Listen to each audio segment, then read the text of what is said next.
One of the most exciting and also most challenging things in jazz and blues is playing over chord changes. Building melodies that perfectly fit the chords, what a wonderful experience. But how do we actually get there? Maybe you have heard about modes, the 7 variations of the major scale like Dorian, Mixolydian and so on. But to be honest, to most players this concept is more confusing than helpful. In this video I'm going to show you why you can get stuck with modes and why thinking this way actually might be holding you back. First, let's quickly recap what modes are. Modes are variations of the major scale starting on different notes. Each mode corresponds to a degree of a scale and is tied to a chord built on that degree, giving it a specific color or flavor. Here are the 7 modes: Ionian, Dorian, Phrygian, Lydian, Mixolydian, Aeolian and Locrian. For example, if you see a G7 chord, theory says play the 5th degree of C major, which gives you G Mixolydian.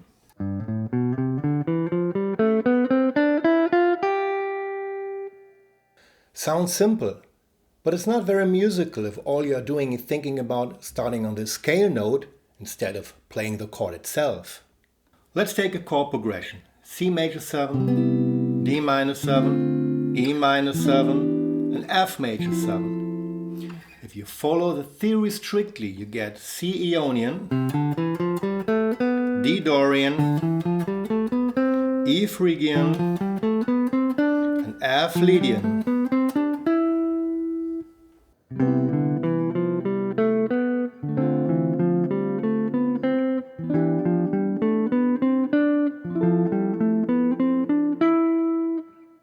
What you get is technically correct, but it sounds more like a scale exercise, not like a melody. Sure, it's a great way to learn the fretboard, but it won't help you to create music that actually flows over the changes. Modes are great for practicing, but if you want to make music, if you want to play solos that really flow over the chords, you need a different approach. A chord consists of 3 essential notes: the root, the 3rd and the 5th, basically a stack of thirds. But there's more to a chord than just these 3 notes. Let's do a little experiment. We'll explore every interval of the 2nd chord of the C major scale, D minor 7. I'll play the root, the 3rd, the 5th, the 7th, the 9th, the 11th and the 13th. Basically all the odd numbered extensions. Let's hear how each note sounds against the chord. The root D fits perfectly, very stable, but a bit plain. The 3rd F adds a little tension and gives the chord its character. The 5th A, safe and consonant, nothing surprising here. The 7th C, wow, this note floats over the chord, adding depth and movement. The 9th E, it's beautiful, more tension than the low intervals, but very musical. The 11th G, it's pure magic, wide and open. 13th B, definitely more tense, but also the most colorful. The takeaway here is simple. The lower intervals, the root, 3rd and 5th, sound clear and consonant against the chord, while the higher intervals, 7th, 9th, 11th, 13th, bring more tension. That means low intervals sound more consonant and are great as target notes, and high intervals sound more dissonant and are more suitable as passing notes. Each interval has its own character. Some might suit a pop ballad, while others are perfect for jazz.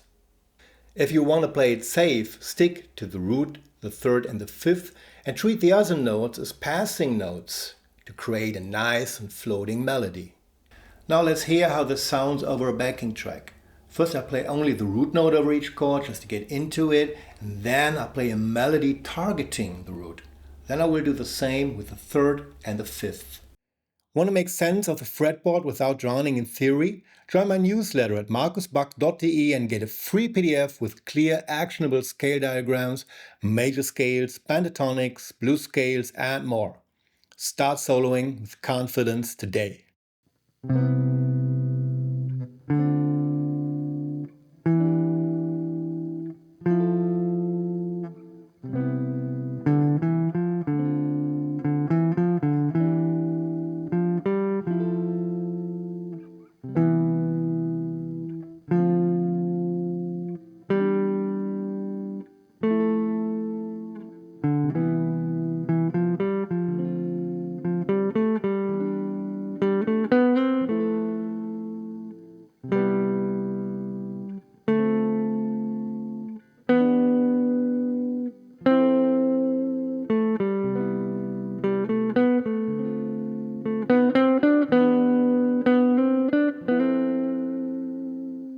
This approach really works well. You stay close to the chords and the melodies fit naturally. The simple trick, instead of thinking in modes, think in chords.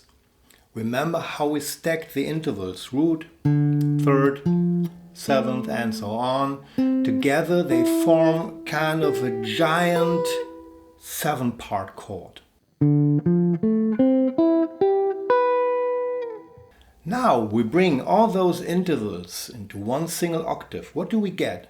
Essentially the scale, but with one important difference. Instead of seeing it as a scale, we see it as intervals from a chord. For example, the root, 9th, 3rd, 11th, 5th, 13th, and 7th. It's a surprising perspective at first, but once you get used to it, you really start feeling the chord progressions. Instead of just playing scales up and down the neck, you truly play the harmony. Of course, it needs a lot of time and experience to develop this approach. It took me many years and I'm still learning. It's a lifelong process. So take your time and be patient. Start with one single chord, find the notes on the fretboard and remember the intervals. Step by step, your knowledge will grow and you will start seeing and feeling the fretboard differently. This is it for today. Thanks for joining me until the end. It really gives good karma. If you like this content, don't hesitate to hit subscribe. It really helps the channel grow. Stay tuned. See you next time.